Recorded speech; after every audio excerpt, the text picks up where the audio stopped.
13.3 से question number 2। Metallic spheres of radii 6 centimetre, 8 centimetre and 10 centimetre respectively are melted to form a single solid sphere. Find the radius of the resulting sphere.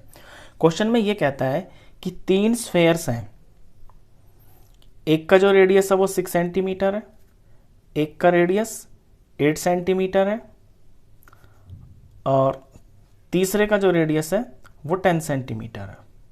इन तीनों को पिघला दिया। पिघलाने के बाद तीनों का जो मटेरियल है उससे एक बड़ा स्फेयर बना दिया। तो जो बड़ा स्फेयर बनेगा उसका रेडियस कितना होगा ये आपको पता करना है। तो ये जो क्वेश्चन है ये कन्वर्जन का क्वेश्चन है। इसमें क्या होता है कि किसी सॉलिड्स को, किसी एक सॉलिड को या ज़्यादा को हम चेंज करके पिघला के किसी और सॉलिड में कन्वर्ट कर देते हैं। तो इसमें होता ये है कि जो वॉल्यूम होता है ना वो चेंज नहीं होता। तो इस क्वेश्चन में आप देखेंगे कि मान लीजिए ये 3 स्फेयर हैं, इन तीनों को पिघला के हमने एक बड़ा स्फेयर बना दिया। तो वॉल्यूम पे कहाँ फर्क पड़ा? जो इन तीनों का वॉल्यूम और जो इसका वॉल्यूम वो तो बराबर होगा। तो इसी प्रॉपर्टी का यूज करके हम जो अननोन चीज होती है क्वेश्चन के अंदर वो निकाल देते हैं। तो शुरुआत करेंगे यहां से। जो अननोन चीज होती है ना जिस सॉलिड के अंदर, उसे आप लेफ्ट साइड में लिखा करें। तो यहां पे वॉल्यूम ऑफ रिजल्टिंग स्फेयर हो जाएगा बराबर वॉल्यूम ऑफ 3 गिवन स्फेयर्स के। Volume of resulting sphere equal to होगा वॉल्यूम ऑफ 3 गिवन स्फेयर्स के। इसका वॉल्यूम अकेले का इन तीनों के बराबर होगा, क्योंकि इन तीनों से मिलकर ही तो ये बना है।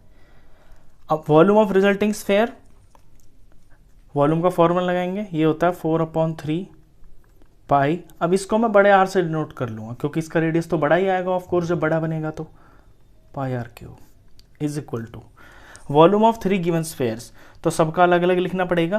तो 4/3 पाई और R1 का क्यूब, इसे मैं R1 से डिनोट कर देता हूं, ये वाला, इसे R2 से डिनोट और इसे R3 से, प्लस दूसरे वाले का वॉल्यूम 4/3 पाई R2 का क्यूब, 4/3 पाई R3 का क्यूब। नेक्स्ट स्टेप में 4/3 ये पाई ए आर क्यूब, इसमें तो कुछ बदलेगा नहीं। अब राइट साइड में देखें आप, राइट साइड में ये 3 टर्म्स हैं और तीनों टर्म्स के अंदर 4/3 और पाई ये तीनों के अंदर कॉमन आ रहा है। तो मैं इसको कॉमन ले लेता हूँ, 4/3 और ये पाई मैंने ले लिया कॉमन। तो फर्स्ट टर्म में से बच गया R1 का क्यूब, सेकंड में से बच गया R2 का क्यूब, थर्ड में से बच गया R3 का क्यूब। अब इस पे नजर डालें आप, बीच में इक्वल टू का निशान है, तो जब दोनों तरफ कोई सेम चीज होती है तो वो कट जाती है। तो 4/3 यहां है, 4/3 यहां पे है, ये कैंसिल हो गए। पाई यहां पे है, कैंसिल हो गए। यहां पे सिर्फ बचा R का क्यूब और यहां पे ये चीजें बच गई। अब इन चीजों में इनकी वैल्यूज भर देते हैं। R1 का क्यूब यानी कि 6 का cube,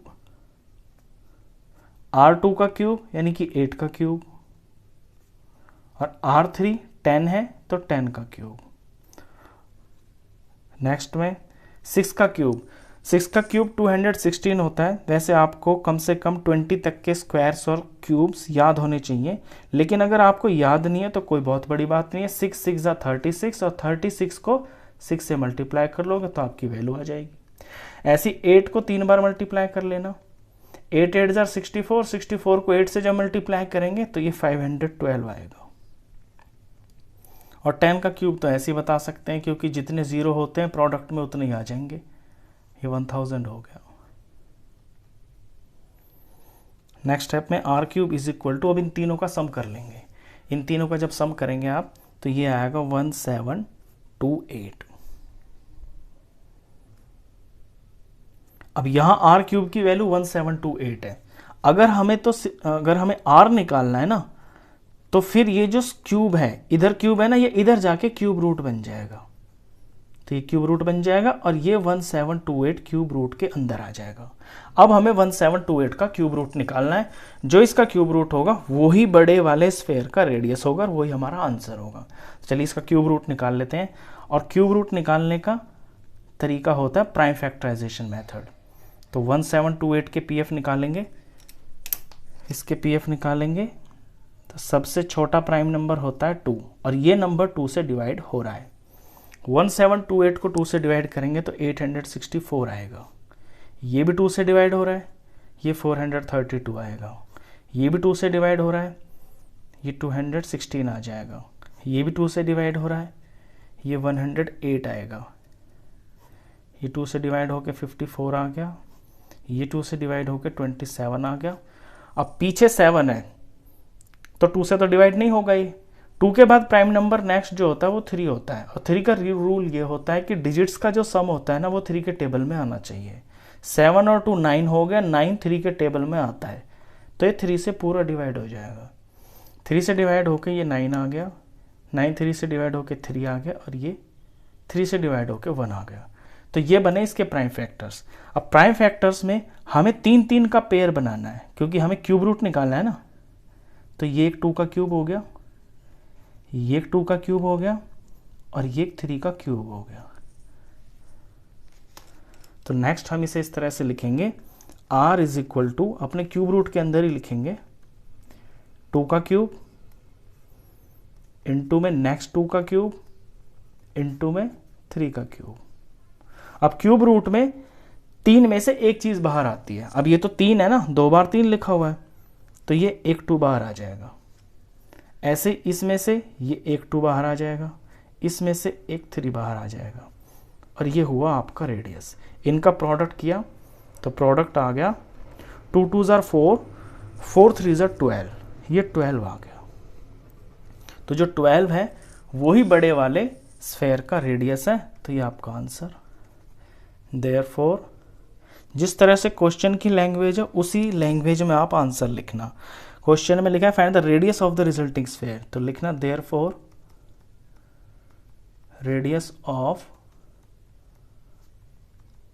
resulting sphere is 12 centimetre. Question